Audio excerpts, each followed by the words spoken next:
नमस्कार मेरे प्रिय श्रोताओं, स्वागत है आपका हमारे YouTube चैनल भक्ति मार्ग में। मैं अनुराधा आज आप सबको सोमवार की पावन व्रत कथा सुनाऊंगी। तो चलिए शुरू करते हैं सोमवार की पावन व्रत कथा। प्राचीन काल में एक धनवान सेठ था जिसके यहाँ धन की कोई कमी नहीं थी, परंतु सब कुछ होते हुए भी उसे एक बड़ा भारी दुख संतान न होने का था और पुत्र प्राप्ति की चिंता में हर समय वह बेचैन रहता था। वह पुत्र प्राप्ति की कामना से हर सोमवार को भगवान शंकर का व्रत और पूजन नियमानुसार करता था और शाम के समय शिव जी के मंदिर में जाकर धूप दीप जलाया करता था। उसकी सच्ची श्रद्धा भक्ति को देखकर एक समय श्री जगत माता पार्वती ने भगवान भोले भंडारी से विनती के साथ हाथ जोड़कर कहा, हे त्रिलोकीनाथ, यह सेठ आपका परम भक्त है, इसलिए आप इस पर कृपा कीजिए और इसकी मनोकामना पूर्ण कर दीजिए। श्री पार्वती जी की यह बात सुनकर देवों के देव श्री महादेव जी बोले, हे गिरजा, यह संसार एक कर्म क्षेत्र है। यहाँ प्राणी कर्म करने को ही शरीर धारण करता है। जैसे किसान खेत में जैसा बीज बोता है वैसे ही उसे फल प्राप्त होता है, ठीक इसी प्रकार संसार में जो जैसा कर्म करता है वो वैसा ही फल पाता है।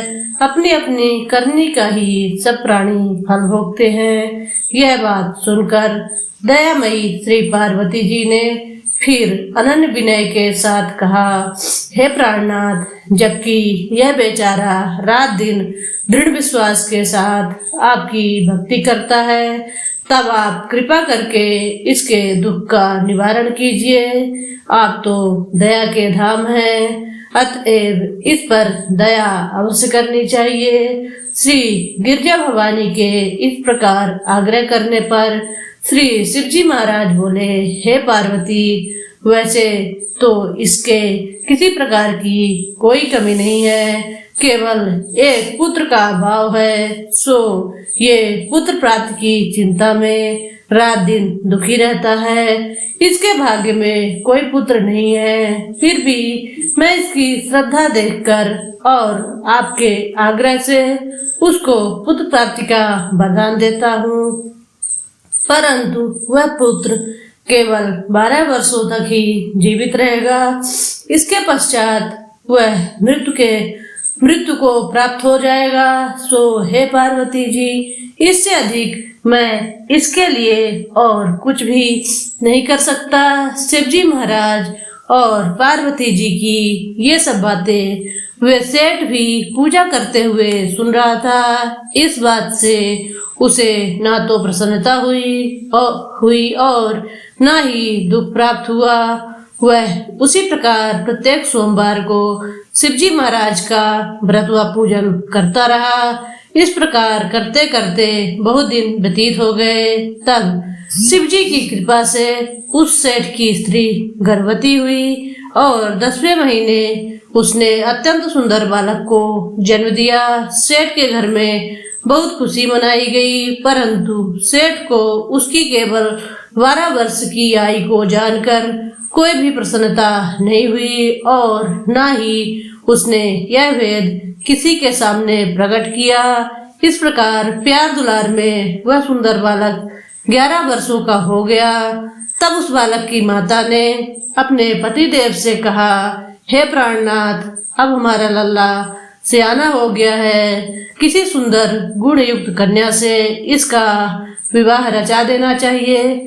इस पर सेठ ने कहा कि अभी इसका विवाह नहीं करूंगा, क्योंकि मैं इसे काशी जी को पढ़ने भेजना चाहता हूँ। इतना कहकर सेठ ने उस बालक के मामा को बुलवाया और उसे बहुत सा धन देकर कहा कि तुम इसे पढ़ने के लिए काशी जी ले जाओ। मार्ग में जहाँ भी ठहरो वहाँ यज्ञ व दान दिल खोलकर करते हुए जाना और भूखों को भोजन वस्त्र देते हुए चले जाना। इस प्रकार समझा बुझाकर सेठ ने दोनों को भेज दिया। वे दोनों मामा भांजे यज्ञ रचाते, भूखों को वस्त्र और भोजन तथा ब्राह्मणों को दान देते हुए चले जा रहे थे। चलते चलते मार्ग में एक शहर में रुके। दैव योग से उस नगर के राजा की कन्या का विवाह होने वाला था और जो राजा बारात लेकर आया था उसका लड़का एक आंख से काना था। राजा को इस बात की बड़ी चिंता थी कि काने वर को देखकर कन्या के माता पिता विवाह से इनकार न कर दे। इस कारण जब उसने अति सुंदर सेठ के लड़के को देखा तो मन ही मन में विचार किया कि क्यों ना इस लड़के को दूल्हा बनाकर बारात का ढुकाव करा लिया जाए, जिससे किसी प्रकार की बाधा ना पड़े। ऐसा विचार करके राजा ने उस लड़के के मामा से प्रार्थना की तो वे दोनों सहमत हो गए। तुरंत उस सेठ के पुत्र को स्नान आदि कराकर तेल फुलेल मलकर उसे वर के वस्त्राभूषण पहना दिए। इस प्रकार उसका सौंदर्य और भी अधिक बढ़ गया और उसे घोड़ी पर चढ़ाकर बड़ी धूमधाम से बारात का ढुकाव कराया। उस सुंदर वर को देखकर स्त्रियां बहुत अधिक प्रसन्न हुई और बड़ी सुंदरता से सब काम हो गया। वर के पिता ने सोचा कि इस समय का काम तो संपन्न हो गया, परंतु आगे फेरों के वक्त कहीं कोई बाधा न पड़ जाए, इसलिए विवाह कार्य भी इसी लड़के से करा लिया जाए तो अच्छा है। ऐसा विचार कर वर के पिता ने उस लड़के के मामा से विनय पूर्वक अनुकूल वचन कहे कि आप कृपा करके फेरों और कन्यादान का काम भी करा देते तो आपकी बड़ी कृपा होगी। हम इसके बदले में जितना भी कहोगे धन दे देंगे। उन दोनों मामा भांजे ने वर के पिता की बात को स्वीकार कर ली और विवाह का कार्य बड़ी अच्छी तरह से संपन्न हो गया। परंतु जब लड़का महल में गया तो राजकुमारी सो रही थी। उसने राजकुमारी के चुन्नी के पल्ले पर लिख दिया कि तेरा विवाह मेरे साथ हुआ है, परंतु जो राजकुमार तुझे ब्याहने आया है वह एक आंख से काना है, इसलिए उसके बदले में मुझे दूल्हा बनाकर सब काम कराया गया। अब तुझे उसी के साथ भेजा जाएगा और मैं काशी जी को पढ़ने जा रहा हूँ। यह बात लिखकर सेठ का पुत्र तो चला गया और जब राजकुमारी ने सोते से उठी तो अपनी चुन्नी के पल्ले पर यह बात लिखी देखी तो उसने काने राजकुमार के साथ जाने से इनकार कर दिया और साफ कह दिया कि यह मेरा पति नहीं है। मेरा विवाह जिसके साथ हुआ है वह तो काशी जी को पढ़ने गया है। यह रहस्य जानकर राजकुमारी के माता पिता ने राजकुमारी को विदा नहीं किया और बारात को खाली ही लौटना पड़ा। बारात के लौट जाने के पश्चात राजकुमारी ने ब्रह्मचर्य व्रत के साथ साथ सोमवार का व्रत करना शुरू कर दिया। उधर सेठ का लड़का अपने मामा के साथ काशी जी में पहुंचकर विद्या अध्ययन के साथ नित्य प्रति यज्ञ करता और याचकों तथा ब्राह्मणों को दान देता। इस प्रकार उस लड़के की आयु 12 वर्ष की हो गई। तब एक दिन उन्होंने यज्ञ रचा रखा था कि उस लड़के ने अपने मामा से कहा, आज मेरी तबीयत बहुत खराब है। यह सुनकर उसके मामा ने उसे भीतर लेटकर आराम करने को कहा। मामा की आज्ञा को पाकर सेठ का लड़का अंदर जाकर सो गया और सोते ही सोते उसके प्राण निकल गए। थोड़ी देर के बाद जब उसके मामा ने देखा तो उसे मरा हुआ पाया। यह देखकर उसे बहुत दुख हुआ।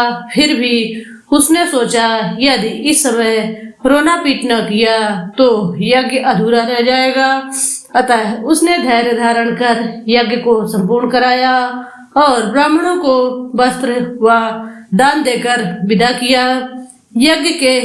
यज्ञ में सब देवताओं सहित वहाँ शिव पार्वती जी भी आए हुए थे। माता जी ने तमाम हाल जानकर और सुंदर गुण युक्त सेठ के पुत्र को मरा हुआ देखकर शिव जी से कहा, हे प्रभु, यह तो उसी सेठ का पुत्र है जो कि आपके वरदान से हुआ था। पार्वती जी की यह बात सुनकर शिव जी ने कहा, हे पार्वती, इसकी आयु इतनी ही थी सो ये भोग चुका है। तब पार्वती जी बोली कि हे प्रभु जी, यज्ञ में समस्त देवताओं सहित आपने जो यज्ञ को ग्रहण किए वे सब ही निषेध हो गए, क्योंकि यह यज्ञ के समय से ही मरा पड़ा है, इसलिए आपको इसे जीवन देना चाहिए। दूसरा, एक अबला के साथ इसका विवाह हुआ है और वह आज तक आपका व्रतवा पूजन प्रत्येक सोमवार को करती है। उसकी आत्मा की पुकार को आप स्वयं जानते हैं, क्योंकि आप समदर्शी हैं। तीसरा, इस लड़के के पिता प्रत्येक सोमवार को आपका व्रत और पूजन कर रहा है।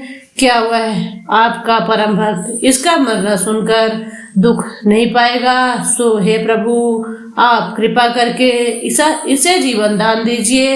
इस प्रकार पार्वती जी के बार बार आग्रह करने पर शिव जी ने उसको जीवन दान दे दिया।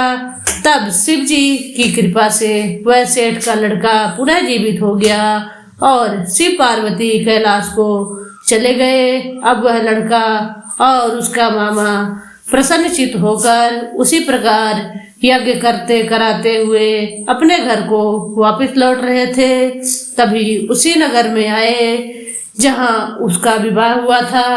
वहां पर उन्होंने उस नगर में यज्ञ आरंभ कराया तो खबर पाते ही राजा और रानी उस सेठ के लड़के को पहचान कर उसे राजमहल में ले गए और वहां उनकी बहुत खातिरदारी की। इसके बाद बहुत सारा धन दे दास दासियों सहित अपनी लड़की और जमाता को विदा किया।